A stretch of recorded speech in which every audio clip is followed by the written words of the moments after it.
It is the year 365 after Christ. Alexandria, jewel of the Roman world, lies where the desert meets the sea.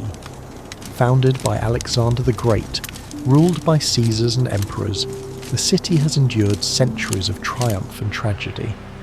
By the mid-4th century, it remains one of the empire's greatest ports, a beacon of trade and knowledge on the southern edge of the Mediterranean. The library is gone, but learning still thrives here, in marble courtyards and shaded gardens where scholars debate beneath the summer sun.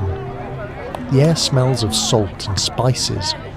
Bronze bells ring across the harbour, calling sailors and merchants to their work. From fishermen to philosophers, everyone moves to the rhythm of empire, steady, certain, eternal. In the harbour, sailors prepare the great grain ships bound for Rome, the empire's lifeline, and above them rises the Pharos, the tallest lighthouse in the known world, its flame a guardian for every ship that sails Egypt's coast. It is midsummer.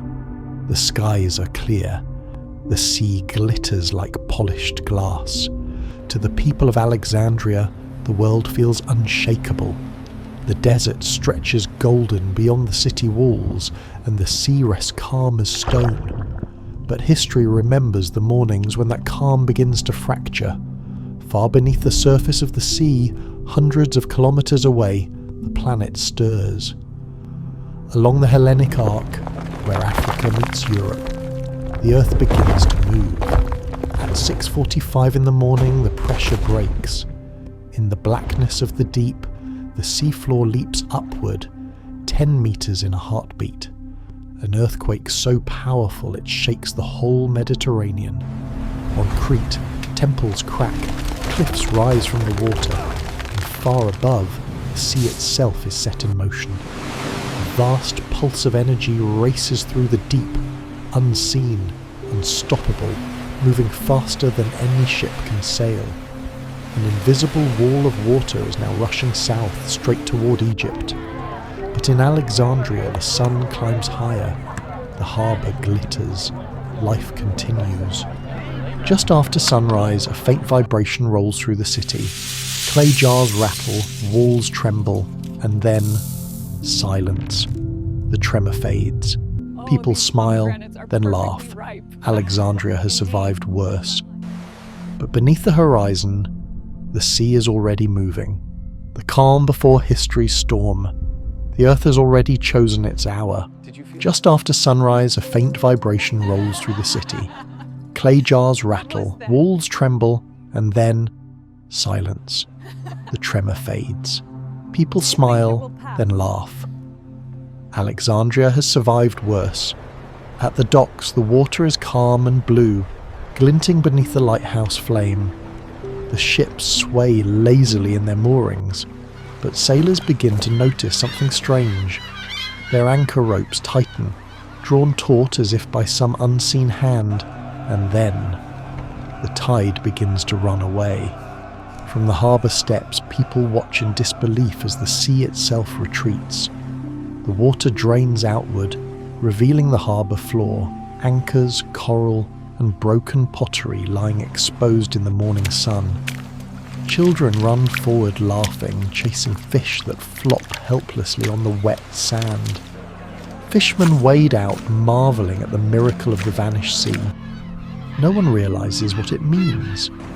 From the balcony of the Pharos, the watchmen stare in horror. On the far horizon, the line between sea and sky is rising. At first it looks like mist, or a distant storm. Then comes the sound, a low, endless roar rolling across the water. The sailors understand first. They scream for everyone to run. The line grows higher, darker, taller, a moving mountain stretching across the horizon. The sea is coming home. In the streets, panic erupts. Carts overturn, animals bolt, people scatter in every direction. From the base of the lighthouse they see it. A wall of water as high as the city walls racing toward the coast. The sound is deafening, like thunder tearing open the sky. And then the wave strikes. The The harbour disappears in an instant. Ships are hurled inland like toys. Stone walls crumble, marble statues snap like twigs. Water bursts through the streets, flooding markets, temples and homes. With force tears doors from hinges, drags carts, people and animals alike.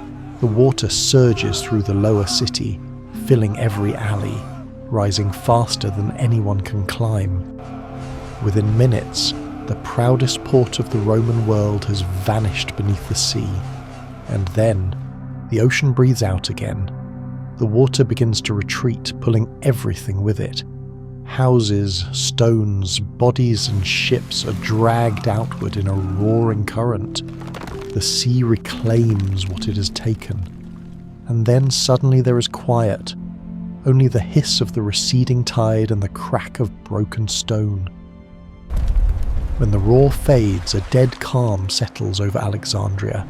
The sun returns, pale and silent over a drowned world. The harbour is gone. In its place, a lake of mud, wreckage, and shattered ships. Those who survived crawl from the water, dazed and salt-stained.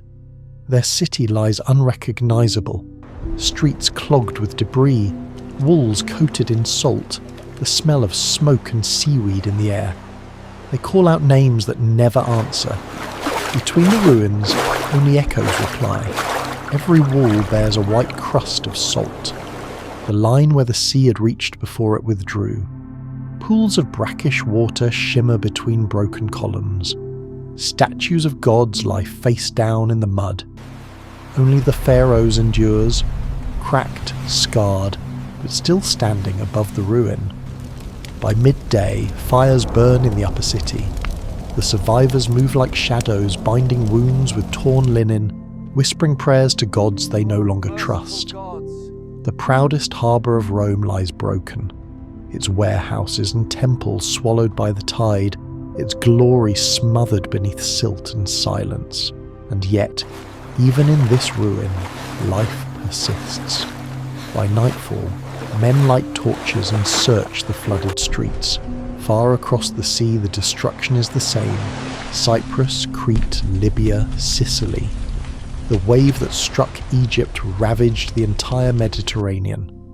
A Roman historian named Ammianus Marcellinus would later write of that day, of the sea driven away, of ships stranded on dry land, and of the waters returning to devour all.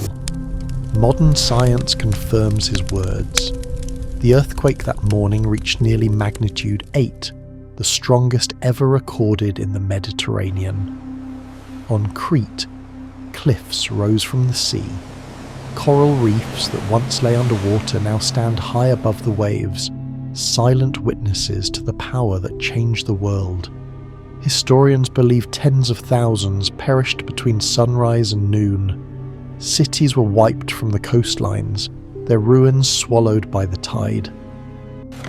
But Alexandria endured. Within months, the survivors cleared the harbour and began to rebuild. The Emperor Valens sent engineers and labourers to restore the city's lifeline to Rome. Each year thereafter, the people of Alexandria held a day of mourning, a remembrance for those lost to the sea. And as centuries passed, the waters slowly crept back, hiding the ruins beneath their surface once more. Today, divers still explore the drowned quarter. The fallen statues, the toppled temples, the mosaics buried beneath sand and coral.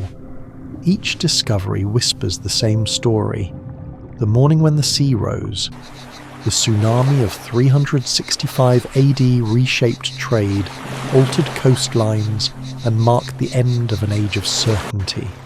In the generations that followed, the people of Alexandria left offerings to the sea, candles, flowers, and prayers for the lost. They believed the sea would one day return what it had taken.